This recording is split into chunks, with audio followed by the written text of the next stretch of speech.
Estuvo la audiencia la semana pasada, fue muy larga, muy 4 horas interrumpida. y pico. No, lo que tienen es que parece que va a ser un poquitito más acotado. Lento. Sí, lento por un lado y Como René acotado. Laván. Sí, Está el mago ahí en el tribunal. No se puede hacer más lento.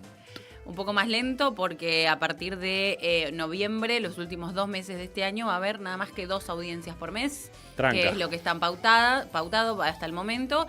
Y después recién, ya bastante antes de Navidad, en diciembre, finalizan por este año y retoman el 3 de febrero del año que viene. Recién. Alta feria.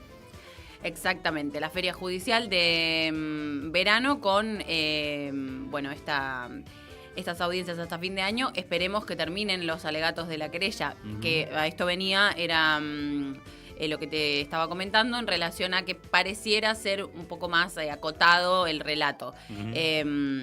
Por una cuestión de que ya se habló en el alegato de la Fiscalía sobre la mayoría de las víctimas, y lo que están haciendo ahora es dar un poco más de contexto a distintas cuestiones más simbólicas, podría decirse. Estuvo Mónica Fernández Abello hablando en relación a los delitos sexuales ocurridos en cautiverio y también a otras nociones más teóricas vinculadas a el concepto de desapariciones y secuestros, y en el medio Anaí Junquera, otra de las querellantes, estuvo haciendo referencia a algunos de los casos que llevan adelante desde la querella de hijos o que se vinculan más con organismos de derechos humanos o con algunos casos más puntuales de aquí de Bahía Blanca, algunos de la Universidad Nacional del Sur, que eran profesores, estudiantes, alumnos. Se habló también de los muertos y desaparecidos vinculados a la masacre de calle Catriel. Estuvieron hablando también de los casos de abusos sexuales que llegaron hasta esta instancia. Recordemos que Abello lo que había hecho era en su momento pedir la ampliación de las imputaciones por delitos sexuales. Se pedía incluso que se incorporen delitos sexuales contra varones, que era la primera vez que se solicitaba que eso ocurriera en una causa de lesa humanidad aquí en Bahía Blanca. Esa petición fue denegada parcialmente, se incorporaron 3 casos más a lo que ya estaba en la requisitoria, digamos, a lo que ya estaba en la imputación original, vendría a ser la palabra, digamos, lo que vendría a ampliar esta cuestión. Y lo que hizo Fernández Abello fue, bueno, hablar de la violencia sexual en cautiverio, citar a alguna de las personas que estuvieron declarando. Repasábamos en la audiencia la entrevista que le hacíamos a María Sonderegger, una de las testigos de esta causa y que forma parte de la Comisión Provincial por la Memoria, hablando de las características de los abusos sexuales a las detenidas y la especial saña con las que se la trataba, justamente por el hecho de haber sido mujeres militantes, y cómo se corrían de esa esfera que se les destinaba a las mujeres por aquellos años y que no obedecía a la moral militar, que era la que querían impartir o imponer. Y lo que estuvo haciendo Mónica Fernández Abello particularmente tuvo que ver no solamente con mencionar o hablar de la violencia sexual, sino que además estuvo poniendo el foco en el tribunal, en lo que mencionaba el tribunal durante todas las audiencias, digamos, la forma en la que se llevaron adelante esas audiencias, la forma en la que algunas de las abogadas, tanto de la Fiscalía, de la querella, como asimismo de la defensa, recibieron maltratos o destratos, no solo de parte del tribunal, sino de parte de un montón de detenidos, de imputados, y que la justicia no tomó ningún tipo de cartas en el asunto, sin ir más lejos lo que sucedía con Estel en una de las audiencias, donde directamente se despachó con una cantidad de barbaridades y de insultos violentos, machistas, en el medio de justamente un cuarto intermedio, y solamente obedeció a una fuerte reprimenda del tribunal de manera verbal y nada más que eso. Estuvo hablando Mónica Fernández Abello entonces en relación a la violencia sexual y decía lo siguiente. Señor juez, ¿qué será de nosotras? Y lo mismo pregunto yo en nombre de todas las víctimas, muchas de ellas ya fallecidas, que han denunciado en esta y en primera instancia los abusos sexuales a los que fueran sometidas. Y debo decir que tristemente no me sorprende, dado que este tribunal ha tenido o ha permitido conductas misóginas y sexistas, como permitir a un imputado mencionar a quien esto suscribe, como mi amiga Mónica, o a la fiscal ad hoc, doctora Paula Molini, como Paulita, cachorra e ingenua, o referir a la defensora oficial, doctora Cintia Bonavento, cuando en un receso solicitó 10 minutos para darle de mamar a su hija, se le respondió que vaya, si tardaba más tiempo, igual podíamos iniciar la audiencia sin ella. O cuando declaró la doctora Virginia Dominella, fue ninguneada por los abogados de la defensa, tuteándola, llamándola por su nombre de pila. Mira si este destrato lo iban a tener con un varón. Para identificar estas acciones como misóginas y machistas, hagamos el pequeño ejercicio de trasladarlas hacia un hombre. ¿Alguien imaginaría acaso decirle al defensor oficial, doctor Gustavo Rodríguez, que iniciaríamos la audiencia sin él? ¿O que un imputado trate a un juez como mi amigo Sebastián, o mi amigo Ernesto, o mi amigo Marcos? Y ni que hablar de que los trate de cachorros e ingenuos. Digámoslos con todas las palabras. Estas conductas son toleradas o propiciadas porque se trata de mujeres. Evidentemente hace falta algo más que la ley Micaela para terminar con la discriminación a las mujeres. ¿Y por qué ocurren estas cosas? Porque el estudio de la compleja relación entre género y violencia es algo históricamente reciente, y todos y todas, por lo menos las más viejos, hemos sido educados como si fuese algo natural la diferencia de géneros.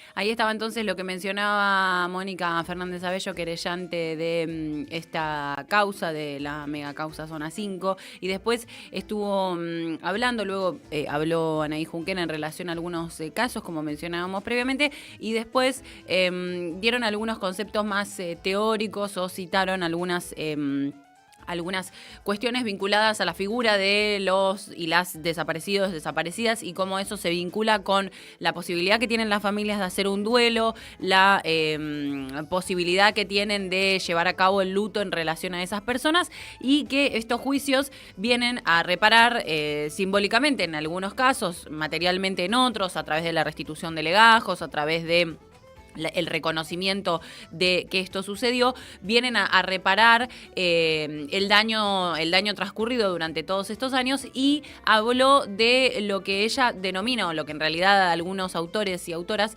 denominan como el reconocimiento social de la muerte, ¿no? Que a través de estas causas se les da legitimidad a esas muertes, se reconoce a esos desaparecidos, desaparecidas, y luego, posteriormente, en los casos en los que aparecieron los cuerpos, la muerte, y eso le da un orden o un principio ordenador sobre todo a las familias, les permite hacer un duelo, les permite llevar adelante el luto y les permite continuar con esas vidas. Mientras esas personas permanecen desaparecidas, siempre está la duda, el signo de pregunta, el interrogatorio, el interrogante era la palabra, de qué sucedió con esas personas. Y eso no permite que muchas familias, amigos, amigas, personas cercanas continúen con la vida. Y por eso se perpetúan los crímenes a través del tiempo, porque continúan, porque nunca se terminan, porque esa persona no está, y por lo tanto no se les permite a las familias hacer un duelo. Es interesante lo que menciona Mónica en relación a la figura de los desaparecidos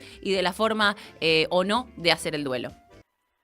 En el caso de los desaparecidos, la falta de cuerpo no solo no permite un reconocimiento real y social de la muerte, sino que impide la realización de los rituales concernientes al luto, tales como el velatorio y el entierro, en lo que es precisamente el cuerpo lo que lleva y guía la acción. Aquellos familiares que no tuvieron la posibilidad de identificar y recuperar el cuerpo de un ser querido debieron enfrentar su muerte eventual de una manera diferente a lo que establece la forma tradicional. En muchos casos, la ausencia del cuerpo y la falta de evidencias de la muerte hicieron que el proceso quedara suspendido en un estado de liminalidad forzosa. El rito queda sin concluir, de modo que la noción de desaparecido remite a la idea de suspensión. No se es, aunque se está por ser. El desaparecido, que es a la vez un muerto, un vivo, o no es ni muerto ni vivo, nunca llega a integrarse al mundo de los muertos. En paralelo, los deudos dificultosamente logran reintegrarse en la vida social, restableciendo el vínculo quebrantado. En particular, la falta de cuerpo que represente la muerte y pueda ser colocado en un espacio físico donde realizar los rituales sociales, da lugar a lo que la licenciada Laura Panizo ha denominado muerte desatendida, pues se carece de un espacio o lugar donde atender tanto al muerto como a los deudos. La muerte desatendida es aquella que, por no involucrar un reconocimiento social, no es enfrentada según maneras esperables y claras. No hay un muerto al que se le pueda rendir culto, ni se producen las prácticas rituales que brindan apoyo y contención a los deudos. En otras palabras, la muerte no conlleva ni un espacio físico ni un momento social. El desaparecido permanece al margen, al límite de lo que podría ser, pero que no es. Y por ello no se realizan las fases de agregación que concluyen el ritual de paso, cuando el muerto se integra en el mundo de los muertos y el deudo se reintegra adecuadamente en la vida social luego de un quiebre en las relaciones ordinarias. La duda acerca de la existencia que acecha a los deudos lleva a la ambigüedad y al mantenimiento de una esperanza, hasta tanto no aparezcan las evidencias empíricas que hacen el mapa de la dura realidad. Aun cuando se reconozca la muerte como posibilidad casi certera, la esperanza se mantiene, como lo sugieren algunos familiares. Aquel que desaparece y no da evidencia de su muerte se convierte en una especie de fantasma que permite dejar siempre abierta la posibilidad del regreso. Así, la categoría desaparecido hace referencia a aquellas personas que se encuentran en el umbral entre la vida y la muerte. Esta categoría, que nace hija de la ambigüedad, en principio era sinónimo de búsqueda. Lo pone en evidencia la consigna Aparición con Vida, que creó en 1980 la agrupación Madres de Plaza de Mayo, ante la falta de explicación por parte del gobierno sobre lo ocurrido con sus hijos. Significaba reclamar que se los restituyeran. No se quería hablar todavía de la muerte. A medida que pasaron los años, el descubrimiento de los centros clandestinos de detención, el hallazgo de las fosas CNN y el relato de sobrevivientes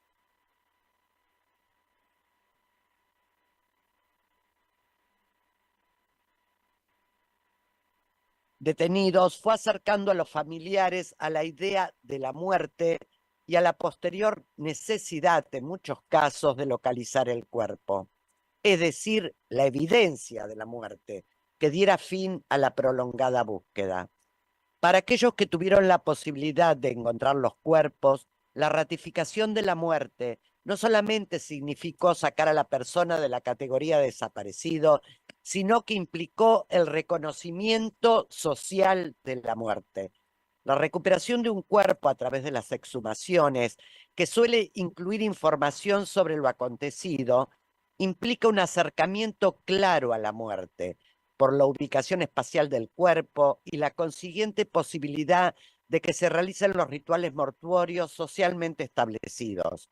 En algunos casos, las exhumaciones son presenciadas por los familiares, miembros de organismos de derechos humanos, miembros del aparato jurídico que están a cargo del caso, entre otros, lo que comporta asimismo un reconocimiento social de la muerte.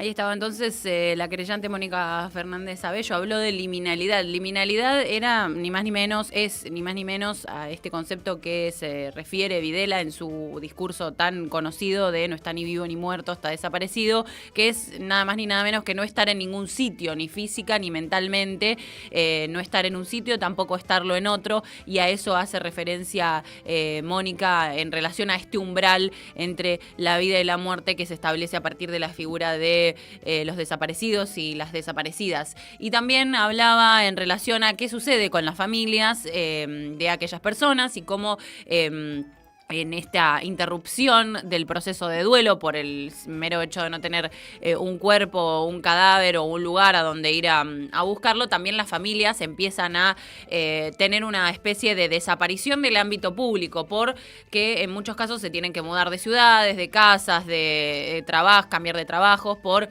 la persecución a la que se ven sometidas, a la que se vieron sometidas, y eso hace que de a poco empiecen a esconder, a tapar la historia familiar, a ocultar, simplemente por el mero hecho de sobrevivir, que en sus familias hay un desaparecido o hubo una persona desaparecida. Entonces, de esa manera empieza no solo la persona que fue perseguida o que está o que permanece desaparecida a justamente borrarse de la esfera pública, sino que la familia también empieza a desaparecer del ámbito público. Es muy interesante el relato que hace Mónica, los conceptos que recupera, habla también de Lacan y digamos el acto de la sepultura como un acto humano en relación justamente a esto que veníamos hablando de las características que les da la característica de humanidad que le da el hecho de que se pueda reconocer un cadáver. Bueno, todo el relato que hace es bastante interesante y va resumiendo algunos autores y autoras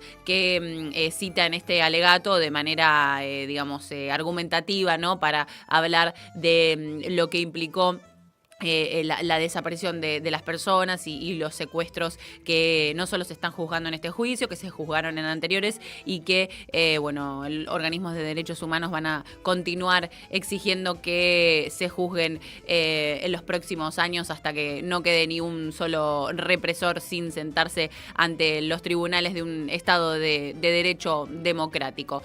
Hablando de Estado de Derecho, hablando de democracia y hablando de estos juicios, también hay que decir que en la última audiencia se ponía de manifiesto uno de los pedidos que hacía uno de los defensores de alguno de los imputados. Estamos hablando del imputado Echart y su defensor Gutiérrez en relación a un conflicto que sucedía en la unidad penal 34 en Campo de Mayo, que es donde está alojado Echart.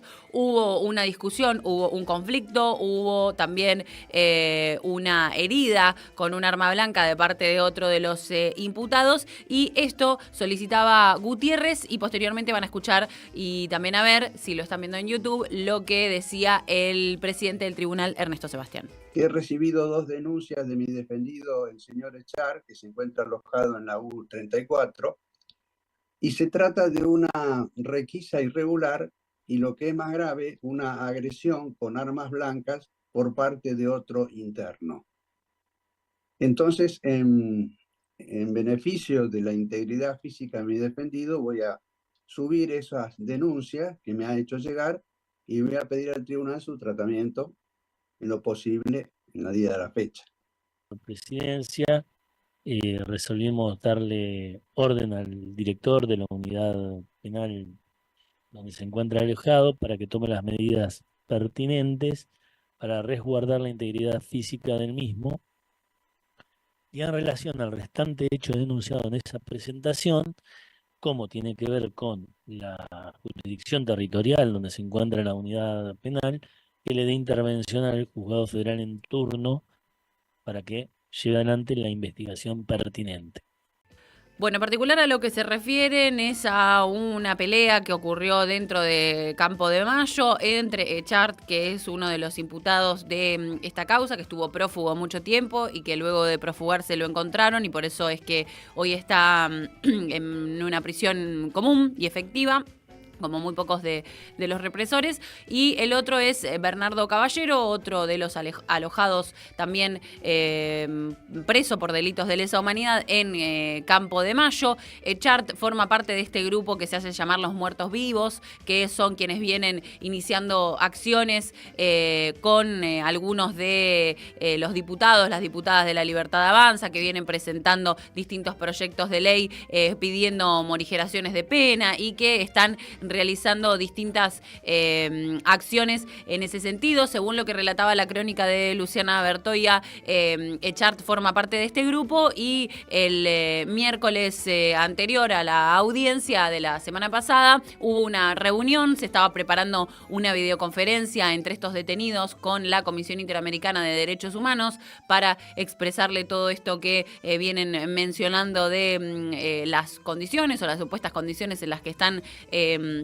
alojados. Y este otro detenido Caballero, que es uno de los más antiguos dentro de este penal, tuvo una discusión con Echart porque no quería que se hiciera política dentro del penal y no estaba de acuerdo con esta reunión con la Comisión Interamericana de Derechos Humanos. Ahí Bertoia cuenta que se le abalanzó con un cuchillo con una hoja de 20 centímetros, que los separó personal penitenciario, y al día siguiente la defensa lo que hace es expresárselo a este tribunal. Ese incidente siguió con una requisa, que es la requisa de la que habla Gutiérrez, una requisa irregular, menciona en el relato, y bueno, el tribunal lo que hace es remitírselo a la autoridad superior del penal y a la justicia federal de esa jurisdicción para que tome cartas en el asunto. No es mucho más que eso, libró algún oficio y alguna medida judicial en ese sentido, pero no le impusieron